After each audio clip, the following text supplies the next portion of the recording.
Mother India कहानी एक किताब की 27 जनवरी 1867 को अमेरिका के रिजवे पेंसिल्वेनिया में जन्मी मिस कैथरीन मेयो वर्ष 1924-25 में भारत आई थी। कैथरीन मेयो को भारत से और भारत के लोगों से बहुत प्यार था। उसका कारण वो खुद बताती है। भारत के लोगों और उन खेतीहर मजदूरों को भी जिन्होंने मनुष्यता की खातिर एक बार मेरी जान बचाई थी। कैथरीन मेयो वह मूलतः इतिहासकार थी। एक इतिहासकार के रूप में उन्होंने पूरे भारत की यात्रा की, प्रांत प्रांत घूमकर वहाँ के गांवों को देखा, आम जनता के जीवन, रहन सहन, खान पान, रीति रिवाज, शिक्षा, स्कूल कॉलेजों, अस्पतालों, स्त्रियों और शूद्रों के हालात का पूरे तथ्यों के साथ अध्ययन किया। उन्हें सबसे अधिक दुख भारत की स्त्रियों और अछूत जातियों की स्थिति को देखकर हुआ था। अपने अध्ययन और अनुभव के आधार पर उन्होंने मदर इंडिया किताब लिखी, जो 1927 में प्रकाशित हुई। कहते हैं कि उन्होंने भारतीय महिलाओं की दुर्दशा से द्रवित होकर किताब का नाम मदर इंडिया रखा था।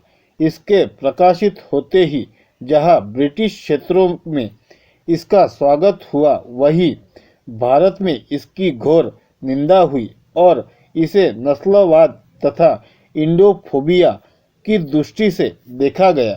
भारत और न्यूयॉर्क में मिस मेयो के पुतले के साथ उनकी किताब को भी जलाया गया।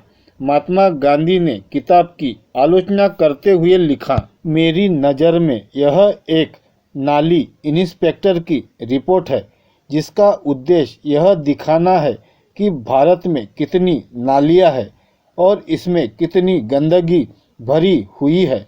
इस किताब में उस गंदगी की बदबू का ही ग्राफिक विवरण है। अगर मिस मेयो यह स्वीकार करती है कि भारत में गंदगी दिखाने आई थी, तो हमें उनसे ज़्यादा शिकायत नहीं होती। किंतु हमें दुख है कि उन्होंने अपने गलत निष्कर्षों से हर क्षेत्र में भारत को एक गंदा देश चित्रित किया है। मिस मेयो की मदर इंडिया के खंडन में जितनी पुस्तकें लिखी गई, उसमें कांग्रेस के लाला लाजपत राय की अनहैप्पी इंडिया, दलीप सिंह सोद की माय मदर इंडिया और धान गोपाल मुखर्जी की a son of Mother India answers पुस्तकें मुख्य है। मिस मेयो की मदर इंडिया ने भारत के हिंदू जगत को किस कदर विचलित कर दिया था। मिस मेयो ने मदर इंडिया में गरीबों, अछूतों, शूद्रों और स्त्रियों की बदहाली तथा राजाओं, सामंतों और ब्राह्मणों के शोषण तंत्र का जो वर्णन किया है, उसे पढ़कर शोषितों की आंखों से भी चिंगारियां निकलेगी और शोषकों की आंखों से भी, पर दोनों की चिंगारियों की अंतर वस्तु में बुनियादी फर्क होगा।